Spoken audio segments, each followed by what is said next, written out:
todos, yo soy Valentina María y este es nuestro podcast Coloreando Familias. Hoy, para nuestro cuarto episodio llamado Salud Mental y Diversidad Sexual, les quiero presentar a Paula Hoyos. Paula es psicóloga y magistra en familia, estudiante del doctorado de Psicología de la Javeriana de Bogotá. También es profesora del Departamento de Ciencias Sociales y la Facultad de Humanidades de la Javeriana de Cali. También es investigadora del Grupo de Investigación de Salud y Calidad de Vida de la Universidad Javeriana de Cali. También es consultora, docente e investigadora en temas de familia, género, enfermedades crónicas no transmisibles, VIH y SIDA, también de salud y bienestar y humanización de los servicios de salud. Hola Paula, ¿cómo estás? Bienvenida a nuestro podcast. Valentina, muy bien, gracias, muchas gracias por esta invitación y bueno, estoy muy contenta de estar en este espacio contigo. Paula, para mí también es un gusto tenerte acá hoy conmigo en este episodio tan especial. Empecemos entonces a hablar sobre salud mental.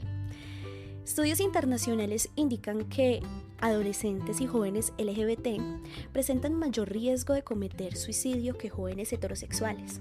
Al respecto, la doctora chilena Tomisic comentó: 2 puntos. Esto se debe a que hay factores específicos por el solo hecho de autoidentificarse como parte de la población. Uno de ellos es la discriminación, el prejuicio, el aislamiento progresivo en búsqueda de lugares seguros, evitar el apoyo familiar porque implicaría revelar su orientación y el mismo rechazo familiar, que se convierten en elementos que podrían explicar la mayor tasa de suicidio. Sabemos que a lo largo de la historia de la salud mental, la población LGBTI ha sido vulnerada y estigmatizada por los mismos profesionales del área. Hoy por hoy, ¿qué acciones se han generado para que eso cambie? Bueno, Valentina, pues mira, lo que tú nos acabas de contar es totalmente cierto, o sea, creo que todavía estamos con mucho por hacer, o sea, creo que el campo es bastante grande, es bastante complejo, si bien hay varias acciones que son lideradas pues a nivel como gubernamental, no gubernamental, a través de la academia, es muy fuerte todas las movilizaciones sociales de los propios, digamos, grupos de activismos que son bastante fuertes y reconocidos en las diferentes áreas de nuestro país y pues en otras partes.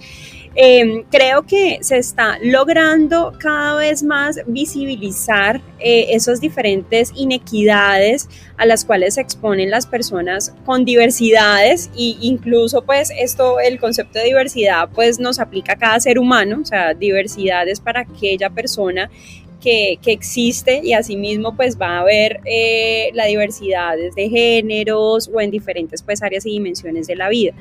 Entonces, siento que todavía falta mucho por hacer, creo que cada vez se visibiliza más, entonces tenemos diferentes investigaciones, estudios liderados por la misma comunidad en alianzas con las universidades, por ejemplo, en este momento en la Universidad Javeriana, a la cual yo me encuentro vinculada, estamos en un proyecto muy grande y muy importante que precisamente quiere visibilizar todas esas situaciones, pero también generar otras formas de abordar y de proponer para construir ciudadanía, para construir políticas públicas que realmente se apliquen en los diferentes escenarios y contextos y pues uno de esos es el contexto de salud.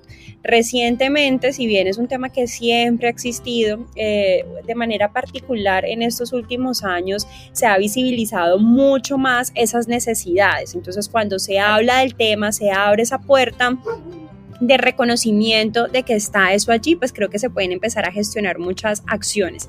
Hay unos marcos relacionados con el enfoque diferencial, por ejemplo, que se ha venido nombrando bastante, que creo que es una puerta que es importante, pero sigue siendo insuficiente.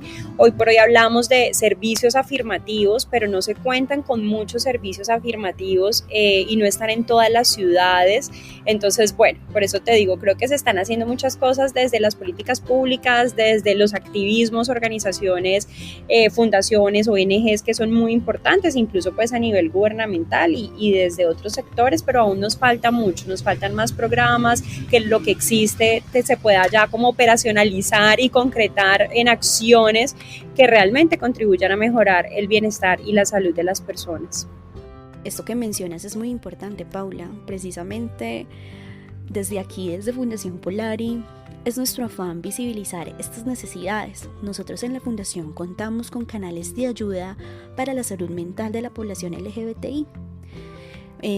Bueno, es cierto que desde tu experiencia, la población LGBTIQ+ es más vulnerable a padecer problemas de salud mental.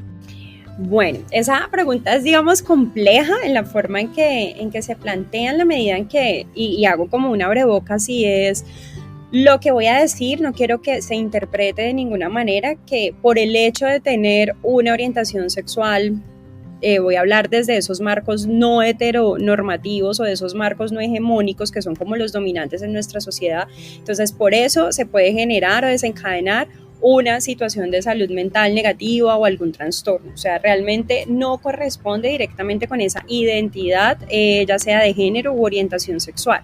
Se debe, como tú lo decías al principio del programa, directamente con esas construcciones, llámelas representaciones sociales, imaginarios colectivos, diferentes situaciones, estigma, discriminación, estereotipos, que son como esas palabras pues que están más en la cotidianidad, que generan esas estructuras muy fuertes, muy arraigadas en la sociedad y en todas las instituciones de la sociedad, que precisamente excluyen, que invisibilizan, que no reconocen esas diversidades que tenemos nosotros los seres humanos y que pretende de una u otra manera homogeneizar las orientaciones sexuales o las identidades de género. Entonces, tienes toda la razón, o sea, allí hay como unos elementos que cuando se hacen los diferentes estudios, investigaciones, sean de tipo cualitativo o de tipo cuantitativo, pues más empírico-analíticas, pues claro, nosotros que encontramos,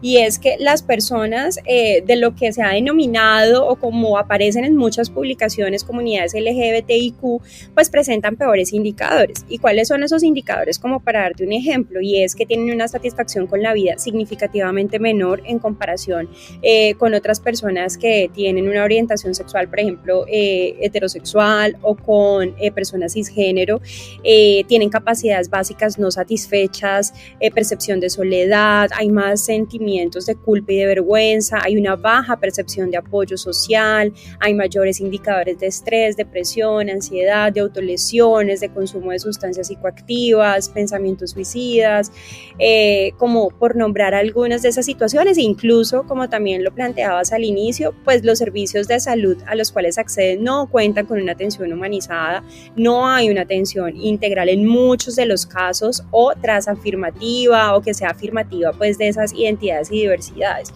Entonces es real, o sea, es una realidad, muchos estudios a nivel pues local de nuestro país, en diferentes ciudades de Colombia y en otras partes del mundo nos muestran que esa es una situación que está presente, pero más allá de quedarnos como con esa sintomatología o esos elementos que serían como esa punta del iceberg, digámoslo así, pues es poder reconocer qué pasa como sociedad, qué pasa en nuestro mundo, que estas comunidades o estas personas están presentando estas situaciones de salud en comparación con otras comunidades que es mucho menor o que no se presenta, por ejemplo. Entonces allí aludimos a lo que decía en un inicio, a esos modelos hegemónicos de ser hombres y mujeres, de cómo debe ser el género de una persona, cómo debería ser la orientación, y pues ahí traer a lo heteronormativo, cisgénero normativo, y por tanto pues toda la exclusión que se da, todo pues la discriminación, ¿no? Como categoría mucho más amplia.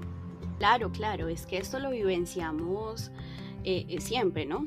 El solo hecho de no poder identificarnos o de no sentirnos como en un espacio seguro para llegar a esta identificación hace que reprimamos muchas de nuestras experiencias, y eso es lo que nos lleva a lugares tan oscuros y nos lleva a lugares de depresión, como tú ya lo mencionabas también, de consumir. Es muy importante que hablemos esto desde esta perspectiva, ¿no? Sí, así es, Valentina, y yo quisiera como de pronto profundizar muy puntualmente, y es que debemos reconocer que existen unas estructuras de opresiones fusionadas, ¿no? Con diferentes regímenes de poder que generan precisamente unas interacciones sociales que están basadas como en estructuras de prestigio, de privilegio. Es muy fuerte en nuestra cultura las dicotomías entonces de mente y de cuerpo, los binarismos asociados al sistema sexo-género, binarismo de género, binarismo incluso erótico.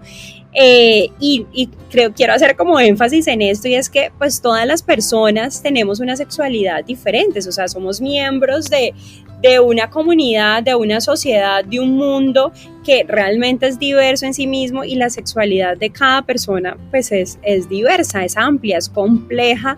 Entonces reconocer esos diferentes elementos que han estado allí en nuestra historia, porque no es algo presente, sino que debemos reconocer esas diferentes experiencias relacionadas con el sexismo, por ejemplo, que han vivido incluso las mujeres, que también han vivido los hombres, diferentes procesos de marginación, pues que hacen referencia a esas construcciones de masculinidades, feminidades, heteronormatividad, incluso pues asociadas a la etnia y a la posición social. Claro, es que también es como reconocernos como seres humanos diversos, porque la diversidad es intrínseca a nosotros y de alguna forma estructuralmente la sociedad nos ha hecho creer o pensar que la diversidad no existe, ¿cierto? Y que la diversidad es algo que no se puede mencionar o de lo que no se puede hablar porque no está políticamente aceptado ni socialmente aceptado. Exacto, sí, hay como una tendencia a homogenizarnos y a reconocer que la diversidad es un problema, cuando realmente la diversidad es lo que nos hace ricos como sociedad, como seres humanos. Esa diversidad pues precisamente es lo que hace que podamos valorar la música, no sé, el arte, la poesía, incluso la diversidad de religiones, de creencias. Bueno, de libertades políticas. O sea, creo que se ha visto la diversidad como algo no tan bueno, por así decirlo, como algo que no debería permitirse o visibilizarse, y pretende la sociedad de una otra manera como meternos en dos dimensiones, ¿no? Que terminan siendo antagónicas y que no son reales. O sea, los seres humanos pues no somos una u otra cosa, hay una gama de posibilidades entre esos binarismos que están asociados pues a lo que ahorita estábamos conversando. Me encanta lo que dices, es muy importante y necesario para todos abrazar la diversidad. Creo que es la única forma para llegar a la aceptación y al amor colectivo y al amor propio también. Una vez abracemos la diversidad, creo que podremos entender un montón de cosas que nos pasan interna y externamente. Exacto, de acuerdo, sí, yo a veces no soy como muy partidaria de, yo respeto, yo tolero. Siento que lo que tú estás diciendo es clave. O sea, a mí me gusta mucho la palabra como compasión. O sea, yo creo que esto es algo relacionado, como tú lo dices, con el amor, ¿no? Con ese amor bondadoso hacia la humanidad, hacia el ser humano, incluso hacia los seres vivos, pues porque la diversidad no solamente nos habita a nosotros como seres humanos, sino como seres vivos, en esas diferentes expresiones de la vida, valga la redundancia, que están en la naturaleza, las plantas, pues bueno, las flores, las otras especies animales. Sí, es un tema de compasión. Me gusta también mucho esa palabra. Creo que cuando somos compasivos con el otro y con nosotros mismos, es más fácil abrazar la diferencia y la diversidad. Creo que la clave es eso, es ser compasivos, ¿no? Paula, desde tu experiencia, ¿cuáles son las principales problemáticas de salud mental y emocional que presenta la población LGBTIQ? Bueno, pues ahí quiero como retomar, ya he mencionado como algunas de las situaciones. Yo creo que lo que tenemos de fondo son esas desigualdades e inequidades asociadas al género. Y pues a las construcciones relacionadas con lo erótico, la orientación sexual, que creo que son los mayores obstáculos que se enfrentan las personas para su desarrollo humano, para lograr una salud óptima e integral, para tener bienestar, y están muy fuertemente arraigadas en todo el planeta. O sea, varios estudios, varios informes sobre desarrollo humano pues nos dan cuenta que esas desigualdades e inequidades asociadas al género pues afectan a la mitad de la población mundial. Está bajo unos escenarios históricos con complejas relaciones de poder y de distribución inequitativa de ese poder, lo cual creo que sería como esos primeros desafíos allí que nosotros y nosotras pues vamos presentando. ¿Cuáles son esas principales problemáticas en salud? Pues como hacerlo de pronto un poco más amplio, bueno, o haciéndolo relacionado con salud mental, el estrés. Hay algunos estudios que hablan como del estrés de las minorías, que es un modelo muy fuerte que surgió en los 90, a principios de los años 90, más como orientado a comunidades homosexuales. Sin embargo, a mí no me gusta mucho el término de estrés de minorías, porque yo creo que realmente pues las personas con orientaciones sexuales no heterosexuales, digámoslo así, o personas que no son cisgénero, no son minorías. O sea, creo que no se han visibilizado por todo esto que estamos hablando, pero creo que es un modelo sólido que ha estado allí como a lo largo del tiempo y hoy por hoy se ha extendido pues a comunidades trans o personas no conformes con el género. Entonces el estrés es uno de los marcadores o de los aspectos que más fuertemente aparece pues en las diferentes investigaciones, estudios, en las conversaciones con la comunidad. Entonces está el estrés de poder visibilizarse, tú misma lo decías, de poder reconocerse como un ser humano con sus gustos, con sus intereses, como cualquier persona debería tener esa posibilidad de expresar lo que siente, piensa, de tener expresiones afectivas, románticas, pues en espacios públicos, por ejemplo, de poder conversar con su familia respecto a ello. O sea, creo que allí uno de los factores que empieza a afectar mucho el bienestar y la salud mental tiene que ver con la familia, ¿no? Como en ese primer escenario en donde las personas sienten una presión muy grande, muy fuerte, quizás no ser acompañados, aceptados, reconocidos, legitimados por sus familias, y eso empieza a generar mucho estrés de cuándo lo digo, cómo lo digo, si se debe decir, no se debe decir, temas que, por ejemplo, no se piensan otras personas y que siento que no debería ser una carga que se debería tener por tener una u otra orientación sexual o identidad de género. Pero adicional al estrés, pues tenemos la depresión, tenemos la ansiedad, que podría decir que son como las más frecuentes. Hay situaciones de ideación o pensamientos suicidas que están muy relacionados con la depresión, por ejemplo, o algunas autolesiones en comunidades trans o no conformes con el género, cuando precisamente o se ve más reforzado cuando no hay un acompañamiento, una atención integral donde se pueda como conocer, comprender, entender qué pasa, buscar todos esos cambios y transformaciones pues que las personas necesitan también para ir reforzando, integrando y sobre todo generando esa congruencia entre lo que sienten y quieren y desean expresar y necesitan expresar. Entonces podría decir que son esos de manera general en las comunidades que son bastante fuertes y requieren de abordaje. Lo que tú dices es muy importante, Paula. Cuando hablas de la familia y que la familia es este círculo seguro, de hecho pues ya hemos hablado de esto en episodios anteriores, y cuando la familia no lo es, cuando no respalda nuestra diferencia, nuestra diversidad, pues lo que va a generar en nosotros es estrés, es depresión y todas estas situaciones negativas. Sí, así es, Valentina. Y la familia pues es ese núcleo central finalmente de la sociedad, donde pues uno, como tú lo dices, es el lugar donde uno empieza la socialización, ese conocimiento del mundo, esa exploración, donde es un lugar de cuidado, de amor, de acoger, es un lugar donde está todos esos procesos de acompañamiento, que uno precisamente crezca.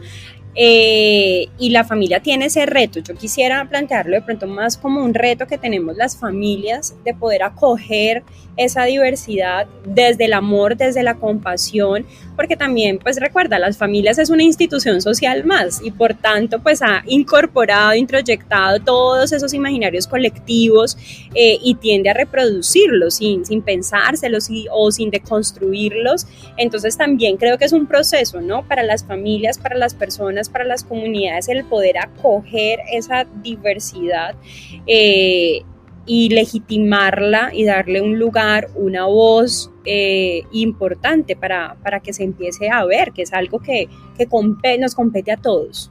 Es muy cierto. Yo creo que también esta es la misión de la realización de este podcast. Nuestro afán también es poder de alguna forma llegar a oídos de las familias para poder entender un poquito más estas cosas desde la diversidad, ¿no? Desde la comprensión de la diferencia. Entonces me parece muy, muy bonito todo esto, lo que tú me estás diciendo. Bueno, Valentina, sí, gracias. Yo creo que la familia pues tiene un rol central. Mira, yo ahí quisiera contarte brevemente en un estudio que hemos construido con mujeres trans en varias ciudades de Colombia. Precisamente lo que hemos concluido con ellas es que la familia es central para ese bienestar, incluso para esa salud y para esos procesos posteriores que se vienen, cuando la familia no acoge, no acompaña, rechaza, excluye, incluso saca del hogar a esta persona, pues se ve expuesta a una cantidad de situaciones complejas como buscar dónde vivir, quizás abandonar sus estudios, postergar muchos de sus sueños y de sus metas. Entonces, y también queda ese dolor, esa sensación de que la familia que se espera, porque está la expectativa, o sea, también las personas tenemos la expectativa de que nuestra familia pues nos escuche, que de pronto no sea fácil, pues porque entendemos que hay procesos humanos que no son sencillos, precisamente pues por esas cosmovisiones tan hegemónicas, dominantes que están, pero sí las mujeres pues nos dicen, o sea, necesitamos y queremos ese apoyo de nuestra familia, eso nos genera sanación, también nos apoya pues precisamente en esos otros procesos y en otras dimensiones de la vida que son necesarias. Entonces creo que si logramos trabajar más con las familias, a que abracen esa diversidad, a que si tienen dudas, preguntas, inquietudes, pues busquen ayuda, grupos de apoyo, ONGs, material en internet, o sea, que podamos abrir la posibilidad de acoger estas situaciones y estos retos que se nos presentan en las familias para acompañar desde el amor, que no necesariamente serán caminos fáciles como muchas situaciones que vivimos al interior de las familias, pero si hay esa unión, esa cohesión, esa disposición a hacer el camino, pues creo que se puede lograr, y creo que ahí sería uno de esos primeros escenarios donde podemos empezar a construir, y en la crianza pues de nuestros hijos, ¿no? De que tengan esa apertura al reconocer a los otros, legitimar a los otros como son, o sea, no como uno esperaría que fueran, a partir de qué, o sea, de basarnos en qué, o sea, qué es lo que ha perpetuado en últimas esas ideas, pues que lo que hacen es mucho daño a las personas. Es muy cierto. Yo creo que también esta es la misión de la realización de este podcast. Nuestro afán también es poder de alguna forma llegar a oídos de las familias para poder entender un poquito más estas cosas desde la diversidad, ¿no? Desde la comprensión de la diferencia. Entonces me parece muy, muy bonito todo esto, lo que tú me estás diciendo.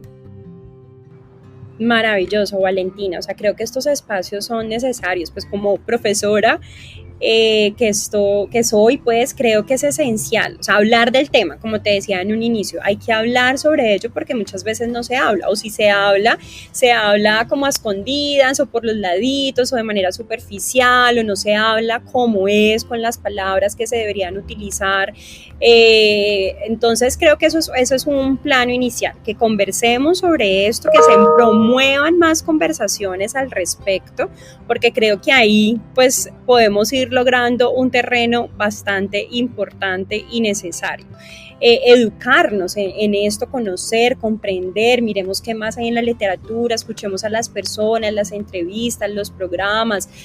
Creo que esto es fundamental para empezar, o sea, ir generando como esos granitos allí de arena, semillitas que en algún momento van floreciendo y van llegando a personas que dicen, ve, no lo había visto desde esa perspectiva, chévere, busquemos información, miremos cómo puedo ampliar. Entonces, bueno, aquí estamos. Por supuesto, yo creo que es muy importante lo que tú mencionas de buscar, de indagar, de preguntar. Precisamente para esto se crean estos espacios, precisamente para esto es este espacio acá con este podcast, porque nosotros lo que queremos y nuestro afán es narrar las vivencias desde otra perspectiva, ¿no? Desde la perspectiva de la aceptación y desde la diversidad. Pero primero trabajar con las familias, donde se dé en esos nichos donde nuestros hijos, hijas, hijes realmente sientan que pueden ser. O sea, y hay que trabajar con los papás, con los cuidadores, con las personas que están a cargo de los hijos, y creo que, y ahí lo digo como mamá, o sea, el reto que uno tiene más grande, o por lo menos yo lo veo así, es permitir que mi hija, mi hijo, mis hijos sean lo que ellos quieren ser. Obviamente hay unos referentes, ahí estamos como familia, acompañamos desde ese amor. Hay otros actores que entran, pues, como la escuela, el colegio, los amigos, los vecinos, la familia extensa, la televisión y lo que consumen los chicos hoy por hoy, pues cargado también de tantas cosas. Entonces creo que empezarlo a hablar desde la familia, que las familias tengan esa sensibilidad, es un primer paso. Acompañar las instituciones educativas también en todos estos temas de dejemos de hablar de estas construcciones tan binarias, pues entonces es hombre, es mujer, muy asociadas al sexo y a esas diferencias, pues a esos antagonismos, a esas condiciones opuestas que no existen, porque eso también nos empieza a hacer mucho daño. Lo que la mayoría de estudios han indicado que es muy importante, y es visibilizar esas políticas afirmativas de la diversidad, afirmativas del género, de las perspectivas trans, no binarias, que podamos tener. Entonces creo que eso es un paso importante, o sea, conocer, educarnos, abrir los espacios, acompañar a las familias, que las familias se eduquen, y esto lo podemos hacer a través de programas comunitarios que se tengan, a través de los mismos programas como estos, podcasts radiales, a través de generar contenido audiovisual también, porque entonces, ¿qué es lo que consumimos a través de las diferentes redes? Entonces, en la medida en que de esto se hable, esto se pronuncie, se muestren las diferentes formas de conformar incluso las familias, que cada vez pues vemos y se expande mucho más este universo de la familia y relacional, pues podemos ir allí construyendo importantemente. Me encanta todo lo que tú dices, sobre todo del promover, ¿no?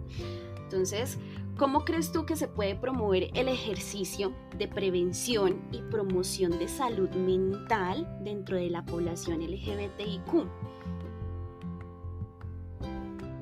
Por ejemplo, en la universidad, y es muy necesario que en las universidades, en los colegios, pero digamos en el plano de la universidad, que se forma a las personas en unas disciplinas. Entonces ahorita tú traías el tema de las instituciones de salud, los servicios de salud, pues es muy importante que estos chicos de cualquier disciplina empiecen a hablar del tema, reconocerlo, que se haga el abordaje de conceptos, de las categorías, que se hagan encuentros con las comunidades. O sea, allí desde mi ejercicio en la academia, fundamental que tengamos estos espacios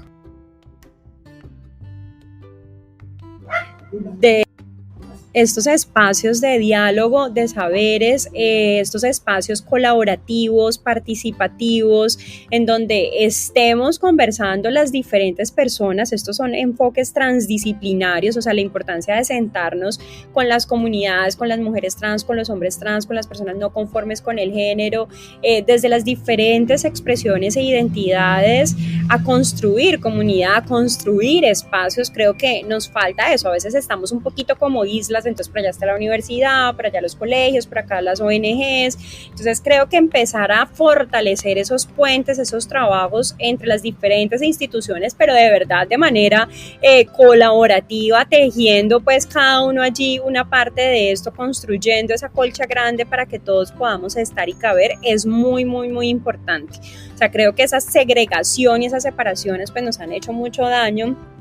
Y precisamente estos momentos que estamos viviendo ahora nos invita, bueno, sentémonos, conversemos, dialoguemos, aprendamos juntos, caminemos juntos, miremos cómo podemos hacerlo de la mejor manera para que los estudiantes, para que los profesionales, los profesores, para que los diferentes actores de esta sociedad, pues vamos construyendo sociedad, precisamente, comunidad desde esa diversidad. Completamente de acuerdo. Yo creo que lo más necesario para llegar a soluciones o para llegar a las personas que más lo necesitan es hablarlo, ¿no? Es promoverlo también de esta forma, generando estos espacios, también espacios seguros, espacios con personas que sepan de lo que hablan, para poder llevar la información correcta o la información necesaria para poder abarcar esto desde todas las perspectivas posibles. Exacto, Valentina. O sea, yo creo que detrás de esto está, y es que es un tema que nos compete como seres humanos, o sea, no debería ser motivo de estigma, de discriminación, de exclusión, de separación, una identidad de género puntual o una orientación sexual. No debería ser, o sea, creo que el tema de salud mental es un tema que lo necesitamos todas y todes, o sea, es un tema que a gritos nos dice hay que pensarse este tema de la salud mental, o sea, qué está pasando con nosotros, lo hemos visto ahorita pues en estos tiempos de pandemia, que de una manera mucho más grande se nos ha presentado porque hemos estado descuidando esa dimensión de nuestro ser. Y bueno, y la salud mental también pues es un estado dinámico donde expresamos nosotros la vida, y que requiere pues de esas, de pensárnoslo, ¿no? De trabajar hacia ello como algo que todos lo necesitamos, o sea, no hay que separar una comunidad de la otra, sino que es una necesidad y es un interés que nos convoca y que requerimos trabajar hoy por hoy. No solamente es referente a tu sexualidad, sino que la diversidad también viene desde otros aspectos y desde otras vías. O sea, hay diversidad en raza, en vivencias, hay diversidad también emocional. Entonces es muy importante que hablemos desde lo más pequeñito, o sea, actos pequeños, hablarlo de voz a voz, comunicarlo, normalizarlo, porque es muy importante normalizarlo, es muy importante que normalicemos el cuidado de la salud mental, tanto en la población LGBTIQ como en las otras poblaciones y comunidades. Me parece supremamente necesario que lo hablemos, que lo preguntemos, que lo indaguemos, que se lo comuniquemos al otro, porque de otra forma no podríamos llegar a soluciones mucho más complejas en situaciones más difíciles. Mira, Valentina, allí es importante reconocer que cualquier persona podemos presentar algún episodio, situación, problema, trastorno, evento, como lo queramos nombrar, de salud mental en algún momento de nuestra vida. O sea, eso depende de muchos factores biológicos, genéticos, psicológicos, familiares, sociales, acontecimientos de la vida. Entonces, bueno, allí como lo importante es que hagamos una detección temprana, una atención oportuna y que las personas tengan esa red de apoyo, esa red solidaria, esa red que te contenga, que te acompañe, que te soporte, que te oriente. O sea, eso es un asunto fundamental. ¿Qué hemos visto nosotros en esta pandemia? Y es que precisamente pues se ve tan marcadas las brechas que vivimos desde esas inequidades y esas injusticias sociales. Entonces, pues muchas personas en este momento pues están sin trabajo y entonces eso con toda la razón va a generar una afectación en la salud mental porque no hay una satisfacción de necesidades básicas, porque hay muchas dinámicas que terminan siendo complejas por esa situación económica, pero también lo podemos ver, por ejemplo, lo que ha significado el aislamiento social, el distanciamiento social, porque eso también, nosotros somos seres sociales, nos necesitamos como seres humanos, necesitamos el contacto físico, por ejemplo, el sentirnos acompañados, amados, valorados, poder tocarnos, podernos abrazar, o sea, el poder que tiene un abrazo para el bienestar de las personas, incluso para la salud, pues porque eso ayuda a segregar endorfinas, a que estemos mucho mejor y eso fortalece nuestro sistema inmunológico, por ejemplo. Entonces creo que hay bastantes retos allí, y es la posibilidad de pensarnos en esos otros y en nosotros, qué necesidades hay allí. O sea, desde los procesos que he podido acompañar, de verdad que ha estado muy fuerte el tema económico, o sea, no hay unas posibilidades, además que si bien puede ser muy difícil, sobre todo en el caso de las personas trans o de las identidades trans, poder acceder a una cantidad de trabajos, pues por todo esto que hemos estado hablando, pues en tiempos de pandemia se acentúa mucho más. Entonces hay una necesidad de satisfacción de necesidades básicas, de acompañar y bueno, de esos otros aspectos. O sea, creo que parte quiero resaltar mucho eso, de verdad que las redes de apoyo son esenciales, el sentir la cercanía del otro, incluso en tiempos de distancia, en tiempos donde no podemos tocarnos tanto o permanecer en espacios cerrados o encontrarnos de muchas maneras, pues aprender a estar, ¿no? Desde otras formas, desde la virtualidad o a través de la tecnología, a través de otros canales, poder pensar en esas necesidades básicas y de contención. La gente necesita hablar también, esos espacios de diálogo donde se sientan, que se sientan en confianza, se sientan con intimidad para poder hablar de lo que sienten, de lo que les preocupa. Las personas también, si bien estamos priorizando una condición biológica y es bueno, hay que cuidarnos porque hay un virus y hay una cantidad de cosas que debemos hacer, también hay que cuidar esa salud mental, que las personas puedan salir, puedan recrearse, puedan tener tiempo de ocio, puedan hacer ejercicio fuera de su casa, y ahí necesitamos también diferentes acciones de seguridad, pues porque no es tan fácil en ciertos sectores, en ciertas áreas, o para las mujeres, por ejemplo, salir a hacer deporte a una determinada hora, pues por diferentes condiciones. Entonces eso es lo que hablamos, los determinantes sociales de la salud, que va más allá de la voluntad de que yo quiera pues ir o no a hacer ejercicio, pero el ejercicio es un elemento fundamental para la salud de las personas, y me refiero a actividad física, bailar, caminar, trotar, incluso hasta hacer, no sé, oficio, barrer, trapear, o sea, como el movernos es muy importante también para nosotros, el hablar con los otros, el escuchar a los otros, el poder decir, bueno, ¿cómo puedo apoyar? ¿Cómo puedo ayudar? ¿Cómo puedo estar para ti? Creo que es algo que no podemos perdernos en este momento que tenemos esas exigencias pues tan fuertes de aislamiento entre comillas, ¿no? Supremamente importante eso, Paula. Me parece muy necesario que también lo veamos desde una perspectiva actual y sobre todo lo que nos acontece actualmente en temas de pandemia.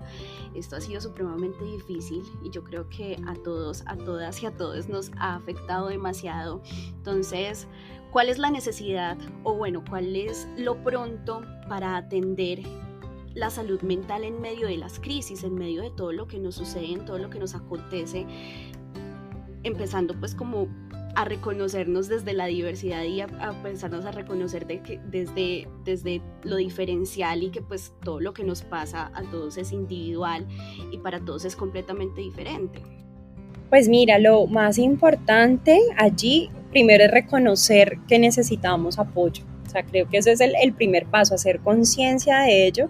A veces nos sentimos solos en el mundo, que a nadie le importamos o que no tenemos a quién acudir o nos da pena. Entonces también creo que a veces es cuestión como de humildad, de decir, bueno, hay gente que le cuesta sentirse vulnerable, sentirse mal o sentirse triste. Entonces yo creo que el primer paso es sentir pues que necesitamos, o sea, ser consciente de que necesitamos a los otros, de que necesitamos espacios de priorizarnos, de cuidarnos, que necesitamos pedir ayuda o buscar ayuda. Miren, no me siento bien, mira, por favor, ayúdame, o mira, por favor, oriéntame. Eso nos cuesta mucho a muchas personas. Quizás a otras personas es mucho más fácil y gritan y alzan la mano y bueno, pero lo que veo yo mucho pues como en consulta también y en diferentes procesos que acompaño, es eso, ¿no? Me cuesta reconocer que soy vulnerable o que soy frágil o que no estoy bien, me cuesta pedir ayuda. Entonces el primer paso es hacer conciencia de que nos necesitamos y que está bien necesitarnos. O sea, tú lo decías en algún momento al inicio, y es validar, ¿no? Validar que está bien sentir, validar que está bien, también hay que validar que necesitamos apoyo, que a veces no estamos bien y que necesitamos a un otro para sentirnos mejor. Lo otro tiene que ver con a veces hacer conciencia también de que realmente tenemos ese apoyo. Muchas personas me dicen, no, yo no tengo apoyo, pero cuando uno empieza a explorar, uno dice, bueno, sí, claro, quizás mis papás o mi pareja no está allí para contenerme emocionalmente, como a veces siento que la gente necesita ese apoyo emocional, pero está de otras maneras. No, pues sí, me ayuda con el arriendo, me ayuda con un mercadito una vez al mes, o me ayuda pagándome la EPS. O sea, como que a veces también nos falta poder ver que hacemos parte de un sistema, de una red que es mucho más amplia, o el hecho de trabajar, el hecho de estar en un colegio, en una institución educativa, pues ahí ya es un factor protector también y es un recurso que tenemos a la mano que podemos utilizar. Entonces eso sería otro. Creo que otro elemento es conocer qué programas hay, qué instituciones hay que puedan orientarme, acompañarme. Entonces si tengo dudas sobre algún tema particular, bueno, ¿a qué institución yo puedo acudir? Creo que hoy por hoy estas redes sociales que tenemos precisamente nos pueden facilitar eso. O yo conozco a alguien que quizás me puede conectar. O sea, yo creo que la mayor red de apoyo, si lo podemos decir así, es el cercano, ¿no? O el amigo del amigo, o sea, es el voz a voz. Entonces creo que allí uno puede decir, y digamos que yo me muevo mucho así, como que yo le digo, ve, yo no tengo la información, pero yo tengo a quien preguntarle y esa persona seguramente tiene a quien preguntarle y lo vamos tejiendo de esas maneras. O el poder decir, mira, necesito un mercado, yo de pronto ahorita no puedo, pero bueno, yo pongo una librita de arroz, ¿quién pone una libra de lentejas? Y yo creo que así de poco a poco se va construyendo. Entonces creo que el pensarnos también en comunidad, pensarnos en relación con un otro, pensarnos que nos podemos disponer para estar para un otro o estar para sí mismo, pues sería otra de esas formas de ir fortaleciendo ese apoyo y buscar los recursos, ¿no? Bueno, miremos en la EPS qué puede pasar, o aquí donde yo trabajo, qué programa hay, qué puede hacer, o que miremos si hay una política pública o unos recursos para en estos momentos que estamos en una situación de desempleo. O sea, como poder mirar, ¿no? Gestionar, buscar, revisar. Creo que es importante. Creo que la única forma de afianzar nuestras redes de apoyo es el comunicándonos y es en el estar, ¿no? Lo que tú dices, en el manifestarse. ¿Cómo crees tú que de otras formas se puede afianzar las redes de apoyo? O sea, ya mencionamos todo esto, pero ¿qué más se necesita o qué podría ser un paso primero para las personas que aún como que no entienden o dimensionan la importancia de tener una red de apoyo, empezando como por su familia? Yo creo que hay muchos programas. O sea, la verdad yo sí lo siento. O sea, he trabajado mucho desde el ámbito comunitario. Por ejemplo, no sé, aquí en Cali pues conozco todos los acompañamientos que se hacen a las personas que habitan calle o están en situación de calle, donde hay muchos programas, las ollas comunitarias, por ejemplo. Hay diferentes, sobre todo a través de yo de verdad que amo y me siento muy agradecida con muchos procesos en los que he estado con ONGs. O sea, creo que las fundaciones hacen un trabajo hermosísimo, muchas lo hacen de manera genuina, auténtica, tienen una incidencia bien grande. Entonces yo creo que quiero resaltar, de pronto ya lo dije, o sea, miren, o sea, yo quisiera decirle a la gente, realmente no estamos solos. O sea, a veces nos sentimos solos, es esa percepción de soledad, de estar aislados, y sé que nosotros mismos como sociedad hemos contribuido a que las personas se sientan así o que se sientan menos por todas estas situaciones pues que en parte hemos hablado un poco acá. Pero lo primero del mensaje es decir, no estamos solos. O sea, hacemos parte de un mundo, de una casa común, hacemos parte de una sociedad, y miremos dónde podemos estirar la manito y dónde nos podemos agarrar. Allí es mirar con ojos de compasión, también soltar quizás un poco miedos, los propios prejuicios o estereotipos que tengamos, porque pues cada uno también los tiene. Hay algo que se llama como el estigma sentido. Entonces a veces uno dice, ay no, yo para qué voy allá si a mí me van a rechazar o no me van a aceptar. Bueno, pues también dejemos el beneficio de la duda, o miremos cómo también yo puedo llegar y posicionarme desde el amor, desde el respeto también, y decir, bueno, yo estoy aquí, necesito ayuda, ¿cómo me pueden ayudar o dónde me puedo orientar? O sea, creo que que eso sería algo importante y sí diría, miremos esos programas de las diferentes ONGs, las diferentes instituciones, programas como de base comunitaria que son bastante ricos y cómo allí nos podemos ir vinculando, digamos, en aquellos servicios que puedan ser más asequibles, que puedan ser, de fácil como acceso para las personas. Y hay diferentes instancias que uno no conoce. Por ejemplo, mira, un servicio que nosotros hemos, incluso yo trabajando en la universidad hace muchísimos años, más de 15 años, apenas hace 2 años yo vengo a utilizar fuertemente, y en el proyecto en el que estoy, todos los servicios del consultorio jurídico, por ejemplo, o sea, todas las universidades donde tienen carrera de Derecho y consultorio jurídico, que son estudiantes de último año acompañados por los mejores abogados, que son los profesores que están allí con unos programas supremamente sólidos atendiendo a la comunidad. Entonces a veces es porque uno no sabe, porque uno no conoce. Entonces el consultorio jurídico, por ejemplo, para mí ha sido maravilloso. Entonces tengo unos chicos que hacen práctica para el proyecto Transer en el que estoy, donde están allí para las chicas, lo que necesiten de lo que sea, o sea, cualquier tema que se necesite donde hay una vulneración de derechos, donde hay un tema que hay una duda como yo cómo hago una tutela, un derecho de petición o conocer los derechos, empezando por ahí.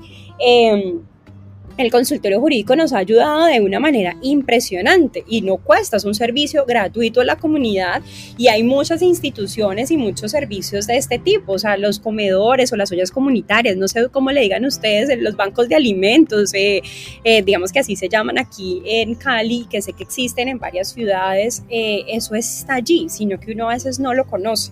Entonces creo que el poder abrirse un poquito, a veces ahí sí salir un poquito de uno mismo como para ver qué hay, o sea, qué hay alrededor, que a veces está más cerca de lo que uno cree y se imagina, y es porque a veces uno no lo ve, y creo que ahí la psicología tiene mucho por aportar, y es porque no lo percibimos, porque no lo sentimos cuando a veces está allí, porque estamos conectados realmente. O sea, ese sería como una invitación, y no quiero que suene como, ay no, pues sí, tan fácil, tan sencillo que lo estoy diciendo, no, yo sé que esto es complejo, esto tiene unas raíces allí bastante profundas y cuestan porque muchas puertas se han cerrado, porque es muy complejo el sistema, lo sé, lo entiendo, lo he vivido, pero creo que se puede y hay que mantener la esperanza también, Valentina, en esto.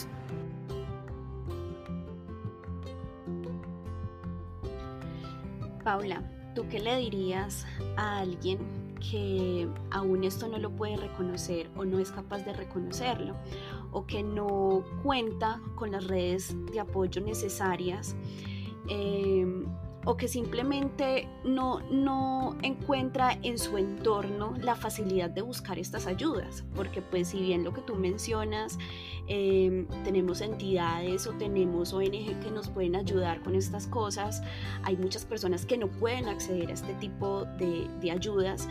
¿Tú cómo podrías invitar a estas personas, o qué desde tu campo o qué desde nuestro campo, nuestro rol como sociedad podríamos hacer por estas personas que no pueden acceder tan fácilmente a esto? También a que pues todas y todas desde el lugar en el que estamos podemos aportar. A veces, y digamos que esto es muy personal, pues algo que a mí me enseñó fuertemente en la pandemia o me lo recordó, es que a veces podemos ayudar al más cercano. A veces uno dice, bueno, ¿a qué fundación ayudo? ¿Cómo apoyo? O el otro que está por allá lejos, entonces me voy a ir a X lugar para poder apoyar. Pues no, a veces el que necesita o al que podemos apoyar o al que podemos donar, que me gusta decirlo así, pues es el que a veces está al lado, o es tu papá, tu mamá, tu hermano, tu pareja, tu hijo, tu hija, el vecino, que quizás a veces yo ni lo miro mucho, pero de pronto también necesita.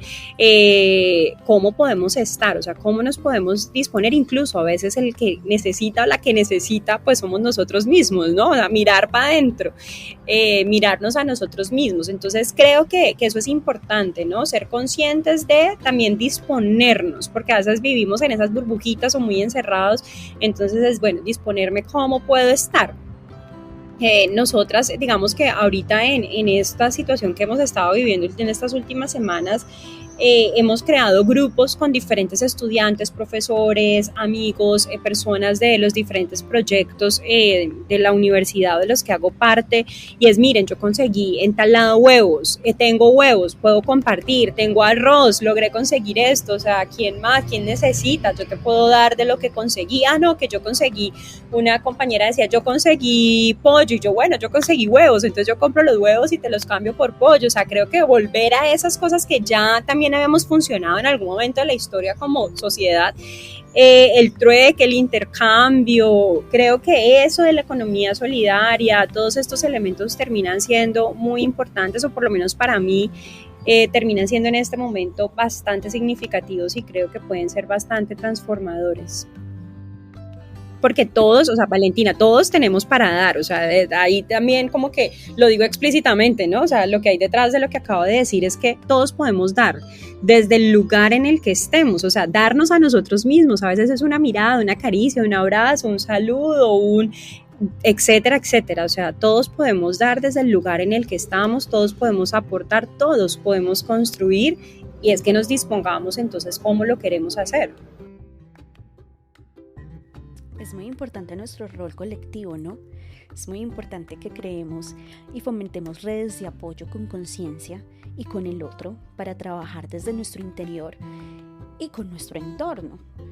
También desde el reconocimiento de la diversidad, reconocer que sin importar nuestras diferencias, el otro nos puede necesitar, y si tenemos los medios o la oportunidad de crear una red de apoyo, pues aquí estamos y estaremos ofreciendo lo que tenemos en nuestras manos, desde nuestro conocimiento hasta las ganas, desde donde sea que trabajemos o desde donde sea que nos encontremos. Sí, Valentina, así es. Pues coincidimos, y creo que es un trabajo que podemos ir haciendo, o sea, todos, todas, todes.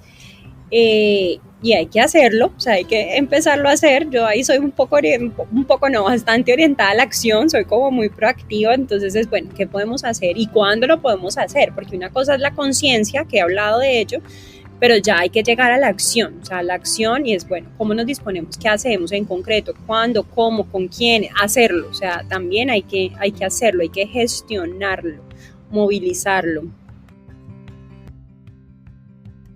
Total, Paula. Reconocer que como sociedad nos necesitamos para cuidarnos, para reconocernos, para ayudarnos, para fomentar el cuidado de la salud mental, para exigir políticas públicas que nos garanticen el bienestar de esta. Es que como sociedad nos necesitamos y necesitamos reconocernos desde la compasión y el respeto, como ya lo habíamos hablado. Por eso es que precisamente se crean estos espacios, para que muchos que no han tenido la oportunidad o no han escuchado hablar de la importancia del reconocimiento de la diversidad sexual y de la salud mental tengan dónde acudir. Es importante escucharnos y acompañarnos. Y pues genial, o sea, estamos acá y contamos con profesionales y personas que nos pueden hablar con claridad y propiedad de estos temas. Yo creo que aquí ya para cerrar nuestra conversación, Paula, ¿cuál sería tu invitación para todos los que nos escuchan? ¿Cómo combatimos la estigmatización frente a la salud mental? ¿Cómo finalmente podemos pedir ayuda? Listo, Valentina, pues muchas gracias. Mira, yo creo que la salud mental, uno, reconozcamos que cualquiera, o sea, a cualquiera nos puede pasar, es una situación normal, es normal que nos sintamos preocupados, angustiados, que tengamos miedos, porque hay una cantidad de situaciones que están allí presentes en nuestro contexto, o sea, allí unos factores pues estructurales, culturales, y creo que el principal reto pues es aportar precisamente a quitar ese estigma que existe sobre ellos. O sea, creo que es una de las barreras más fuertes que existen para que las personas pidan apoyo, busquen los servicios o busquen el apoyo en otras personas, pues porque la salud no solamente está en las instituciones de salud, sino que sucede pues en la vida cotidiana. Entonces, pensémonos cada uno cómo podemos contribuir a que se fortalezca la salud propia y la salud del otro. Cuando estamos bien, cuando estamos más tranquilos, cuando tenemos espacios para sí mismos, mismo, así sean pequeños minutos. La gente dice, bueno, no tengo tiempo, tengo que trabajar, tengo que hacer esto, pero tomémonos un momento al día para estar para nosotros, para estar en silencio, para hacer una actividad que nos guste, las actividades de placer. A veces nos orientamos mucho a hacer y hacer lo que tenemos que hacer y poco hacemos pues lo que nos gusta, nos apasiona, o esos momentos pues placenteros en el día son supremamente importantes. Creo que allí como familia, cuidadores, escuelas, desde las organizaciones comunitarias tenemos mucho que hacer para promover la salud de las personas que están en esos contextos desde chiquitos. Esto es un tema que tiene que ver con la relación con los otros, con las interacciones que tenemos, con interacciones que ojalá sean pues armoniosas, compasivas, sean cercanas, sean respetuosas,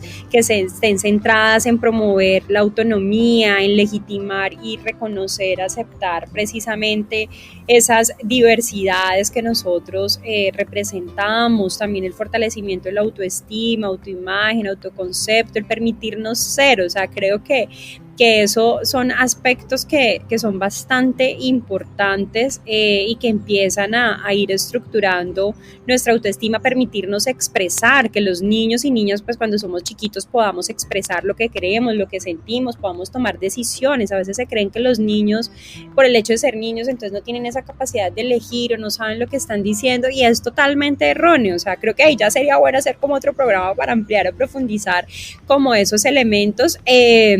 Pero sí, pues nuestras afectaciones en salud mental se empiezan a tejer en nuestro hogar, en las familias, en la crianza, por ejemplo. ¿Cuáles son esos estilos de crianza que tenemos los padres, las madres, y a qué situaciones pues se ven expuestos o nos vemos expuestos desde temprana edad, o dónde vivimos, en qué áreas, qué persona está a cargo, por ejemplo, de ese cuidado, de esa contención, del amor? Y allí quisiera decir, miren, el castigo es una práctica muy nociva, es un factor de riesgo muy, muy, muy, muy marcado para el desarrollo de muchas situaciones de salud mental, y el amor y el afecto, la cercanía, el contacto, como decía ahorita en algún momento, pues son unos factores protectores. A veces decimos, ay, es que el amor va a malcriar a nuestros hijos, a nuestras hijas, y no es así. Realmente lo que genera unos daños nocivos, digámoslo así, para la salud mental, pues es precisamente que no esté ese amor y que no hayan límites, que no haya normas. Entonces creo que todos podemos contribuir a formar relaciones que estén basadas en la seguridad, en la protección, en la aceptación, en la confianza. Las relaciones estables pues son muy importantes, como armoniosas, digámoslo, son importantes para esa salud mental de las personas. La disciplina es importante, más no el castigo, ¿no? El castigo no debería no debería ejercerse, más sí la disciplina, el establecimiento de normas, de límites, pues son bastante importantes. Entonces el afecto no malcría, la falta de normas sí, hay que tener normas y reglas claras. El amor, el afecto debe estar a lo largo de toda la vida. Es importante acompañar a las personas sin ser intrusivos, evitar el maltrato y muchas formas en que ejercemos el maltrato, los diferentes tipos de violencias que existen. Entonces, bueno, allí es importante eso, acompañar a que los otros entiendan, comprendan nuestro punto de vista, utilizar palabras de no violencia. O sea, bueno, creo que aquí hay muchas cosas que podrían pues como irte planteando y desarrollando, pero bueno, creo que esos serían como algunos de esos lineamientos pues importantes. Gracias, Paula. Creo que sí nos da para otro episodio y seguramente sí lo podremos hacer en un futuro, pero pues por el momento te agradezco mucho este espacio, te agradezco mucho esto, fue una charla muy amena. Entonces, pues muchas gracias, Paula. Bueno, Valentina, a ti muchas gracias y bueno, ya estamos a disposición. Muchísimas gracias por el espacio. Bueno, y me queda agradecerle también al que siempre nos escucha, al que también comparte en sus redes sociales nuestros episodios, al que nos pregunta, al que está pendiente. Muchas gracias a todos por ser partícipes de esto.